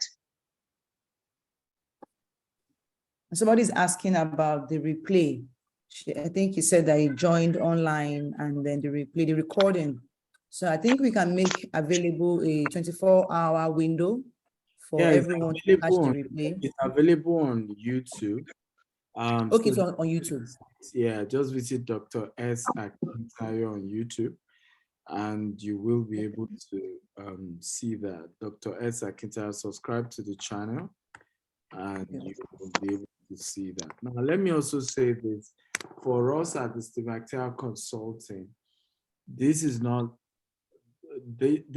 like a business for us. It's just a way of supporting people. The ultimate way you eventually help us is when you migrate and buy property from us in London, or buy property from us in the US, or buy property from us in Dubai. So it's a value chain strategy of saying that a lot of these people who are able to help them to successfully migrate their business. That's why you are not seeing us say we're helping you with ordinary type of visa, a visitor's visa, work visa, right? Because that's not a category that fits into our customer base.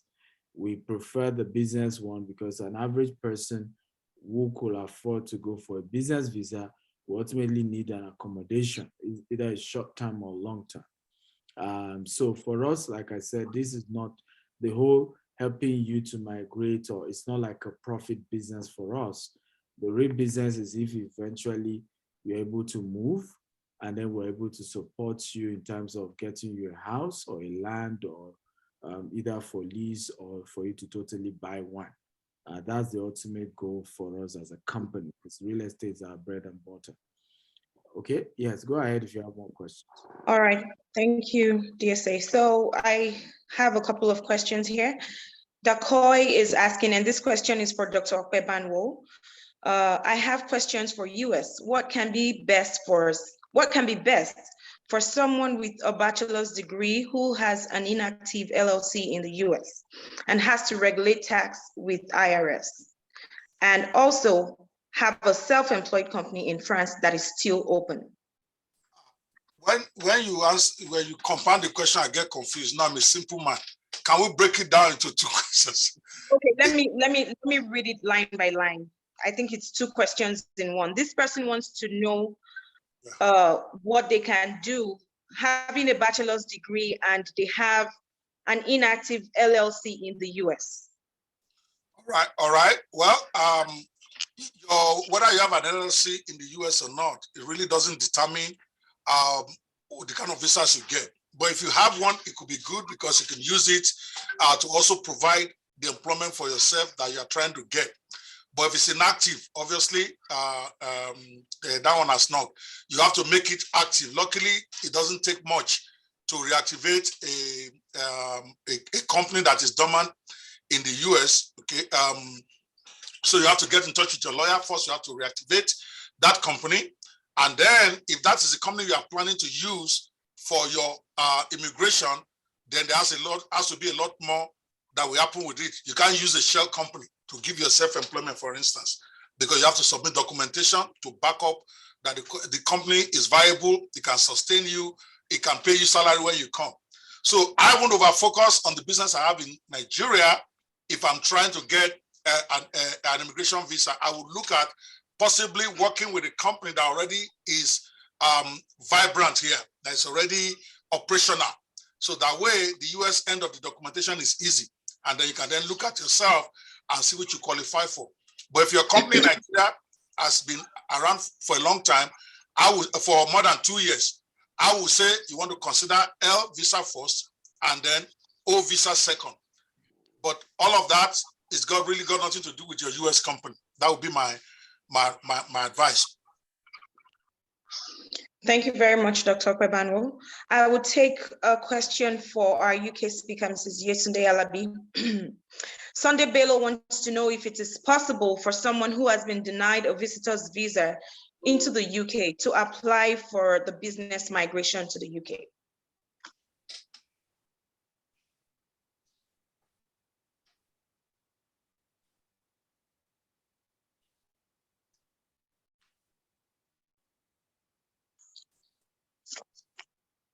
Is that me? That's for our UK speaker, Mrs. Yetunde Alabi. Okay. Please, can you unmute yourself? Put on your Okay, voice. I can.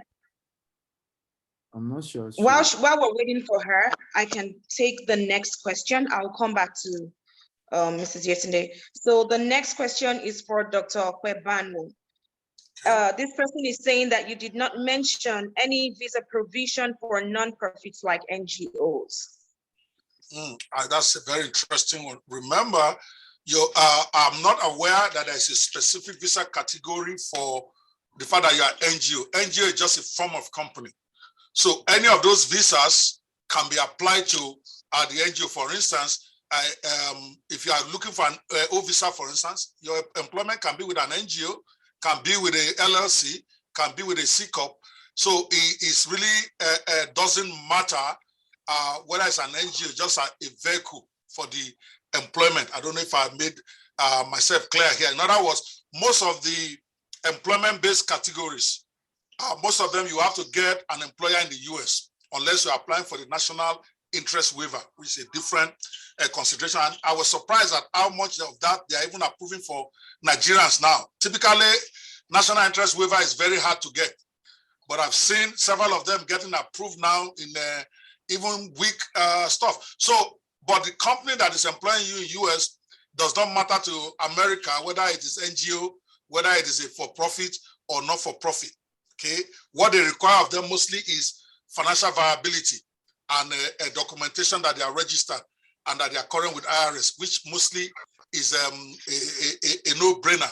So, but if you don't need to get an employer, you can consider NIW, the National Interest Waiver. because the choke point for most of these other visas, H-1B, O visa, P visa, and co, the choke point is you getting a viable company in the US to employ you. But they have an exception to that in what is called national interest waiver, where you're going to say, I don't need to get an employer. I'm that badass, and you document it, and they will give you. It used to be very difficult. I'm telling you, it used to be a very big deal. But these days, I'm just shocked at how the Biden administration, even from Trump, the way they approve it. So just something out there for you guys to explore. A national interest waiver, do I qualify? Talk to that your lawyer about that. They will walk you through the requirements and then the nuances of it. Sometimes the requirements look very big, but when your lawyer starts to break it down, telling you how you can waive it, how you can do this, you find out that you probably could be able to qualify. Thank you. Thank you very much, Dr. Okpe. So the next question is directed at you as well. So this person wants to know, Omokorede Fasoro wants to know, what of J1 visa for exchange program for teachers? Yeah, it's always there. Again, I have to be very frank, I haven't done many J1. The last time I did a J1 was maybe 6-7 years ago, to be honest with you, because a lot of them, the programs that they're going to be associating with, typically have people that will help them with it. So making the lawyer end of it really unnecessary for many of them, because there are students who don't have money and all of that. And me, I want to be like Steven now, because I realize I'm getting broke because I'm not charging.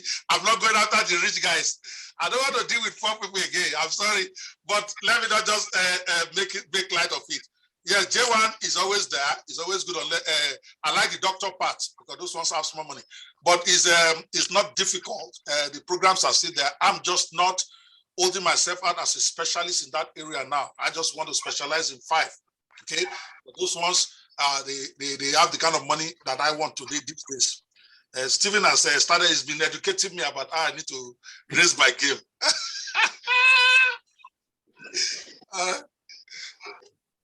Sorry about that, but I did discuss it in that book. So book your consultation and you have the details of it in that book that you're going to get. Thank you very much, sir. She's here now. Okay, so Mrs. Alabi's question was, for someone who has been denied a visa into the UK, is it possible for them to get a business migration visa?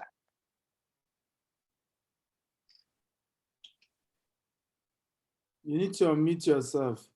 This is here today.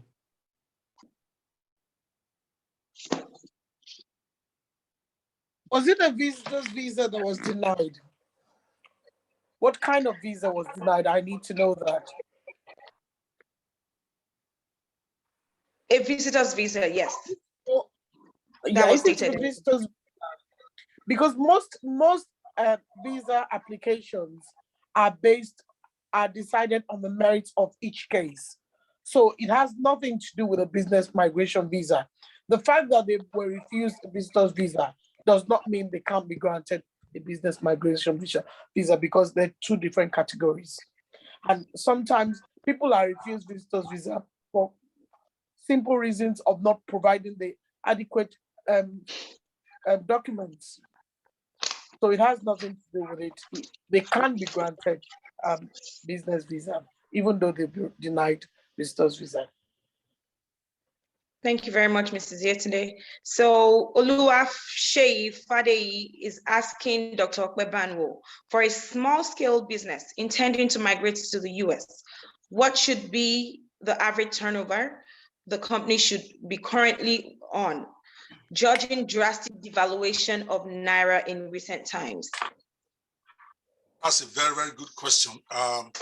For most of the business-related options, particularly the L1, which is one that is more focused on your business in Nigeria, there's really no lower limit or upper limit on like EB5. That's why I love typically the clients I focus on are clients that typically I will chase for EB5, which is you investing between $500,000 to $1 million in the US economy before you get green card for yourself and your family. So those who can't qualify for that because they don't have that have $1 million, $1 million, but have some reasonable money that they can use to chase their L1, then I pitch L1 to them. But L1, one of the beauty of it is that it doesn't require minimum capital. It depends on what kind of business do you want to do in the US. If you say you're a real estate company in Nigeria and you want to do L1 visa for yourself or any of your managers, obviously the amount of money they require you to have in your account will be different from somebody who is a barber in Nigeria and wants to move his barbering company to the US. So in other words, they will look at the business you are in. What kind of money do you need to be able to pay that your staff that you're sending for the first 6 months?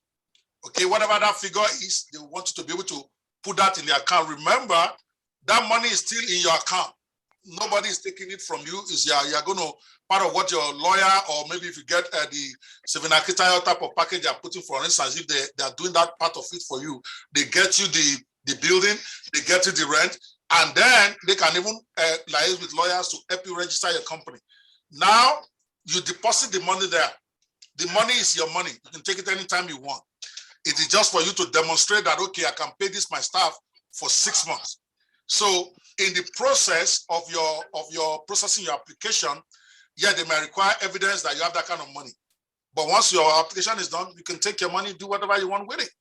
So again, it's all part of what you should discuss seriously with your lawyer, because if what you are coming for is capital intensive, then you have to be expect them to require you to have a big amount deposited in your US bank or your Nigerian bank that they can verify. By the way, the money doesn't have to have been here.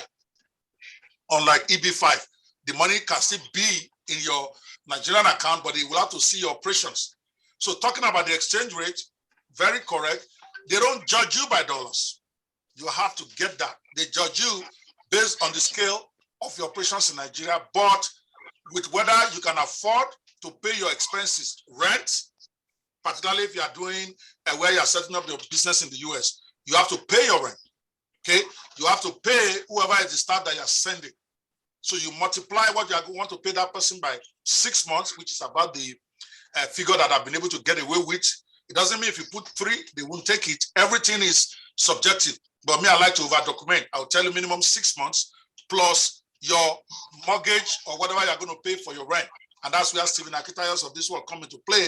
They can help you work out a deal where you don't even pay that money up front. So everything is arranged. If they did agreement with you and say they're giving you the first 6 months free, you have the lease. Okay, so you won't have to justify that money that you have 6 months rent to pay, or they're giving you 3 months agreement, 3 months off or 3 months deferred payment to reduce the amount of money I have to demonstrate to IRS. It's all in the engineering. So there's no minimum. That's a long answer for a very short answer.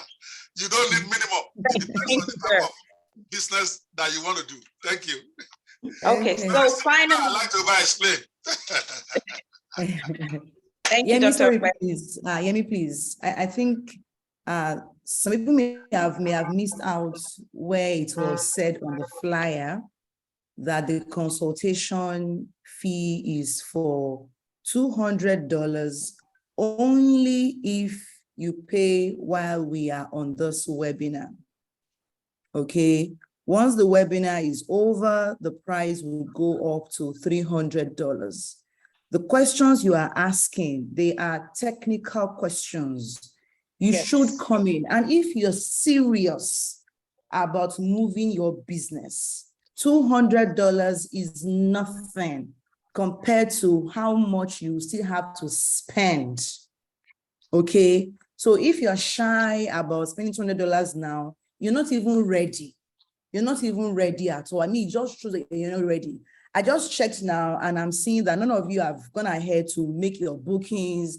The fee of $20 is only available on this call, which is why we made the announcement before we took the questions to give you time. Thankfully, you can be on Zoom and also be on some other apps on your phone. So I thought some of you would have reduced your Zoom app by now, gone to your Google, your Chrome or your browser, and typed in the URL and followed the payment links, fill the short Google form, I should be seeing you on the WhatsApp groups right now. Rather, you are here, you are asking technical questions and wanting to get free legal consultation. It does not work that way. We are entrepreneurs here, okay? Tell me, don't worry. This is how we are going. I'm not worried. I'm worried for them. Guys, the one thing you are missing, okay? Again, one thing you keep, and this is, Stephen is serious when he says this price is not going to be 200 after this. He's not playing with you. I know him very well. All right. But I think you have a great opportunity to be able to, be able to get consultation from credible people. You saw Yetunde, you saw myself, you saw people they've introduced, because a lot of what is out there, they might be cheaper, what is out there, as scammers who can deliver on what they are talking about. So that is a big advantage you get, okay, by signing up for this now. And you guys know me. If you book this, you probably will get more than your $200 value. When I get on that call with you, you know you're going to leave that place with much more value because I'm like that. But you're not going to get him. I'm coming to Nigeria. My consultation is going to be $1,000. I'm saying it right now, okay? For some reason, because it separates the time wasters from those. See, some of you, if you are not going to do this, if you can't pay $200, you are not serious. Let's be ready. Let's be frank. If it's business, we are not talking about B1, B2 visa that you come out. I used to make that mistake too. The whole place will be full, they waste your energy. We are talking about business. I have an event coming up next week, about 2 weeks from now, at Orienta. It's $1,000 you will pay for consultation. It's free event like this one, but why do I charge that $1,000? Not because I really want to be expensive. I want only serious guys. And Stephen has even done something great, that the money you pay is going to be credited to you when you finally opt whether you want to go to London or you decide to go with Yetunde Alabi or anybody else. They will credit you that money. So you're not losing it.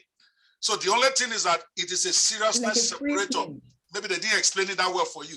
It's a seriousness separator. Thank you, sir. I don't want to waste my time. I don't want you to waste Stephen's time. I don't want you to waste Mrs. Alabi's time. So if you're not serious, it's okay. But if you are, this is probably the best opportunity you get, because you get more than one brain that you can tap into, and it's genuine. Rather than you risking going to pay somebody 50,000 naira somewhere that you don't know, and then they come in and give you all this fake stuff, and then you complain later. So that's my opinion. So I'm surprised that you guys are not. I'm not answering the question again. If you don't book, what do you guys mean? What do you mean? So they have not even booked. All right. Thank you so much, sir. So guys, the link is www.stephenakintayo.com/BM. You can pay in, sir, could you please stop sharing your screen so I can share my screen? You can pay in dollars, you can pay in Naira. In Naira is 140,000 Naira. Now, if you're in the US, you're gonna be getting access to an amazing brain like mine, because hey, like I just got my own one visa to the US. So if that interests you, you have on your team. You want to have your books, you want to have your awards, those things, I can speak to them directly during the consultation. So guys, I think we have just 2 minutes to wrap up. I would like DSA to please wrap up the meeting, and then everybody else see you at the consultation or not see you at all. Before we wrap up, let me just, for the sake of having everyone settled, I will just take one question from the Dubai, those who are interested in the Dubai business migration, because we haven't taken any question from that. I can't see the Dubai expert here anymore. Yeah, he's not here. Oh, okay. I would take, so that's the more reason I would take why you should be at the consultation. So Dubai does not need a lawyer. You don't need a lawyer to do that. So I could take that for you. Okay. So anybody. Okay. All right. So I know that question came from Alpha Bird Collins. I am trying to look through. Is it Dubai And related? voila, I have it. So it's, what are some of the visa options available for starting a business in Dubai? Okay, beautiful. So Dubai is quite easy. Dubai is basically more of what we call investors visa. And there are different types of companies, and the prices range depend on the, you know, the type of company. But we have the free trade zone. If you go for the free trade zone visa, it means you can only have your business office within that free trade zone. Then you have the normal Dubai mainland visa, which means your office and your operations can be throughout the Dubai itself. You also have the DIFC, where you can have an office and be under the British law and not the local Dubai law. So once you do your company registration, you then can pay for your personal visa, for your wife, for your children. There's a separate charges for you, right? Because you have to do medicals, you have to do a couple of stuff. If you are adding your wife as well, average of a little over 5,000 dirhams per person that you are adding to the visa. Now, what people also do is that, because when you register a company in Dubai, you can have more than one investor. So there's a situation whereby, you can have like a shared investors visa instead of just owning the company alone.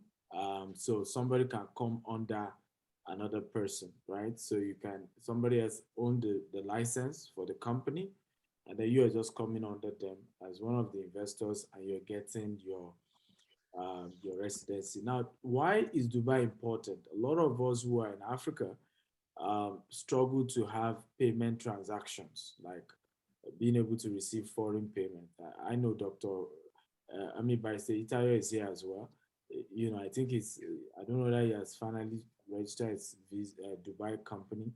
There are a lot of people who are trying to do some legal work, companies who are moving to Nigeria, and they're trying to pay Barrister Itayo, right? And, he's not able to receive that money because he doesn't even have a dollar, online payment card like PayPal, Paystack, Stripe rather, PayPal, Stripe, and so many others. So also he's also having a foreign account. So you being able to have an account in Dubai that you can receive money in. I remember a particular pastor visited us in Dubai, and he was sharing the same thing, that his frustration is each time he travels, he's having to now change naira to dollar, and there's no guarantee. And he wanted to set up in Dubai so that he can have people just pay him for his services in dollars. And whenever he travels, he just uses that money. So, but what you want to do again, settle down for the consultation. The good news for Dubai is that it's not as complicated as US or UK. So we don't even need to do, for Dubai, from the group session, we go straight into just you paying the normal price fees, right, for your company to be set up. And, so you don't even need a one-on-one consultation for Dubai. It's more of the UK, the US that require a lot of, because it's a case by case and it's customized. Dubai is a lot more straightforward. I hope I've answered the question. Very well said, sir. Thank you, DSA. Okay, so are we getting these payments? Let's check. This has been a mind-blowing session. I also learned from other speakers, not just, limiting myself to the US. I'm already considering investing in the business migration in Dubai. Let's make this money, people. Yeah, Dubai is a great place. Abisola, I'm coming. Dubai is a great place, and I look forward to seeing a lot of you come. Dr. Perry, Yes. come to Dubai. I've been inviting him for a long time now. I don't know what Dubai did to him. But Dr. Peba, when are you coming to Dubai, Doctor? Now that you are living in the Burj Khalifa, maybe I will come. I've said that the only time I'm going to Dubai is when I stay there. I'm not playing with all of you. But so maybe I will come now. So Well, I'll love to. I wasted. I should find you. I bought a business class ticket and fell sick. I'm going to send you that invoice with the ticket, and apparently I'm supposed to call and cancel before whatever. I didn't cancel. They're telling me story. I will sue them and I will sue you. You and I'll sue all of them. But I think I'm coming. Let me know when you are there next. I probably will try and come. I'll be there from next week. I would love to. Everybody wants to come and visit me in Burj Khalifa now. I didn't know that thing would be. I didn't know that. Just send me the schedule and pay for my tickets. I will just 100% now. I'm taking you with me now. You are already in US now. Maybe you don't get home visa. What do you need again? You go to. No, that's not me speaking. That's Yemi speaking. Not yes. Yes, I know. It's Yemi that has your one. It's not Yemi. That's the person we should be carrying. Now the person already has your one. That's what you see. That's me. I'm going to. Yeah, we don't want to be together in the US. We are spending dollar together. But seriously, I'm going to Nigeria on the 28th or so. Maybe on my way back, I might come through Dubai. You say you're there when? From next week. You are coming on the 28th. Yes, that's because I have a couple of programs. Why not come earlier? I'm leaving for London on the 30th. So hopefully I'll be able to see Mrs. Yetunde Alabi. Because we have I'll be glad to see you, sir. Yes, we have some DTech staff. You're in London, right? Yetunde? Yeah. Yes, sir. I'm in London, sir. I got lots of guys asking me about London migration. We really need to talk for real, so at least I'm happy to talk to you, sir. Yeah, so no problem. I don't understand what I don't know. So if I have you, I can just send them to you so that you can take care of them for me. All right. I'll be glad to do that, sir. All right. Fantastic. We have to wrap up the meeting now. Thank you, everyone, for coming. Thank you very much. Wait first. For the opportunity, sir. Wait first. Chati Sawoye. Because we don't work. We don't work. I beg Bowo here long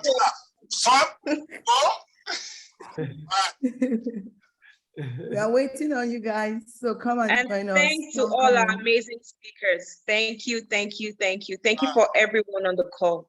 Bye-bye. Thank you. And the wonderful team, man, we didn't have some sleep sometimes, and everyone kept going. Good job, team. Thank you. Thank you. Appreciate you all. Bye-bye. Good job, everyone. Thank you. Good night.